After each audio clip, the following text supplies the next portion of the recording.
What's good, everyone? I'm coming to you from my apartment here in Dallas, Texas. It's my day off here on Sunday, but breaking news just hit for the Washington Commanders as we have learned that the team has released kicker Brandon McManus after allegations of sexual assault by two separate women surfaced earlier this week. We talked about it on the show in studio, whether or not the team might release Brandon, and now the news is officially becoming official here. Brandon McManus will not be kicking for the Washington Commanders in 2024. We're going to be breaking down the details of what this means and then also go over some potential replacements for McManus here on the free agency market right now. But before we get into that, make sure you click that subscribe button right now and join the Commanders Report family, because my promise to you guys is every time that there is Commanders breaking news, I'm going to be getting a video out to you guys as soon as I possibly can.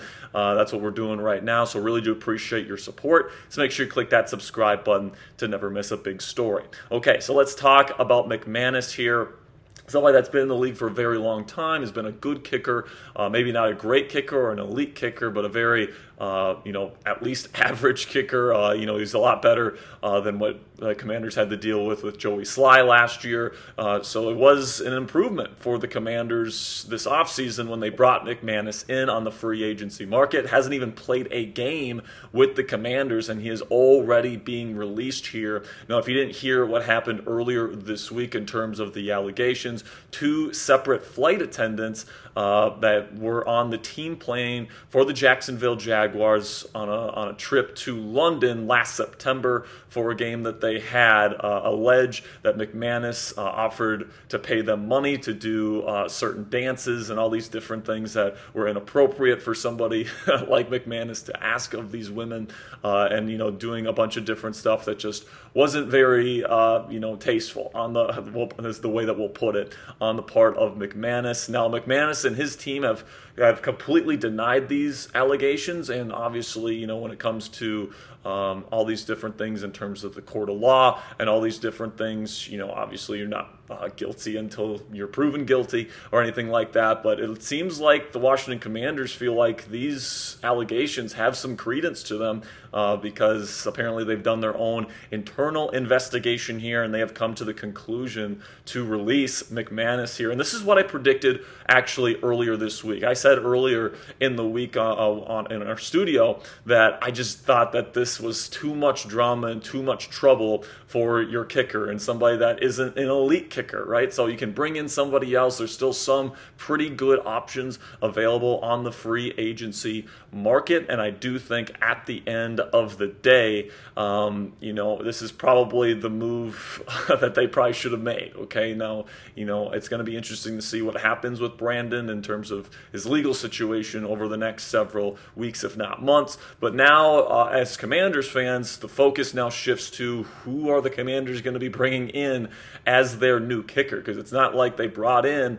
a kicker in the draft or anything like that. They didn't bring in two kickers in free agency. Now they have to fill that roster spot with somebody here, and there's still some pretty good options available on the free agency market here. The first ones that really come to mind, at least in my mind here, is I'm going to start with Jake Bates, the UFL kicker for the Michigan Panthers, who has really shown out this spring in the UFL, like a 64-yard field goal. He's really shown off a rocket leg, and once this UFL season eventually finishes, I think that he might prefer to go to the Commanders, because obviously they have a very clear opening for their starting kicker job, and as the best kicker in the UFL right now, I think absolutely that is who I would expect the Commanders to give their first call to. But that's not to say there's other options out there if you are the Washington Commanders at this particular position. You could even bring back Joey Slye. He is still available on the free agency market, and I think we know as Commanders fans that Slye didn't have the best season in the world last year, but he is somebody that has had good seasons in this league before, and he's been with this team before. He knows the guys in the locker room, and at least he's an upstanding guy and has upstanding outstanding character, and you're not going to have to worry about those issues off the field with Joey Slye. But then another guy you could bring in is Randy Bullock, another guy that's been in the league for a very long time, has kicked for a bunch of different teams in the National Football League, and is still available on the free agency market. So I would expect that the next Washington Commanders kicker is going to be one of those three guys. Now, for me personally, I would go out and get the rocket-legged UFL kicker, Jake Bates. I think that he's probably the best overall option. I think that Joey Slye and Randy Bullock, there's a reason why they are still available on the free agency market as NFL veterans here. It's because they didn't have good seasons last year, right? So maybe you want to bring in multiple kickers to try to compete for that starting job in training camp. That's another thing that I would consider doing, like bringing in Joey Slye and or Randy Bullock as a veteran option, and then also bringing in the UFL kicker, Jake Bates, who has really been impressive this spring, and then saying, okay, young rocket leg kicker, veteran piece, go out and compete throughout training camp, and may the best man win. That might be something that head coach Dan Quinn wants to implement here, because they were relying on McManus to be their starting kicker this year, and it just seems, and now we know for sure that is just not going to be the case moving forward. And the Commanders clearly feel like there's some credence here to these allegations of sexual assault by Brandon McManus. There's multiple women involved, all these different things. It's not just McManus. They're also suing the Jacksonville Jaguars, and for them to specifically name McManus and not other players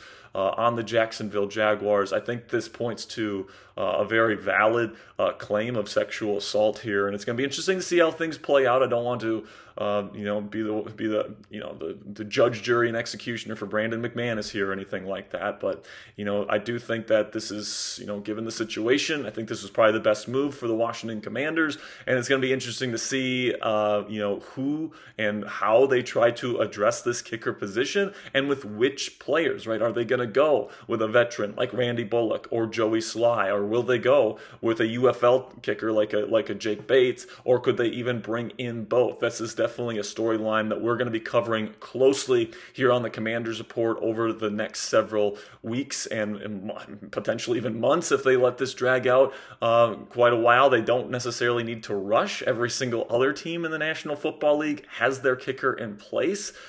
So it's not like the Commanders need to really rush this decision to bring in a new kicker, but whenever that happens, we are going to have you guys covered with a breaking news video, and we are going to be covering every single portion of this developing storyline here on the Commanders Report. So make sure you click that subscribe button if you haven't already. Really do appreciate all of your guys' support, and tomorrow we'll be back in studio where we'll discuss this more in depth. We'll probably go over some kicking statistics from all the guys that are still available on the free agency market, and really try to get to the bottom of this here, as the Commanders now have a problem to fix before training camp here in 2024. Really do appreciate your guys' support. Make sure you click that subscribe button if you haven't already. And until next time, hail to the Commanders.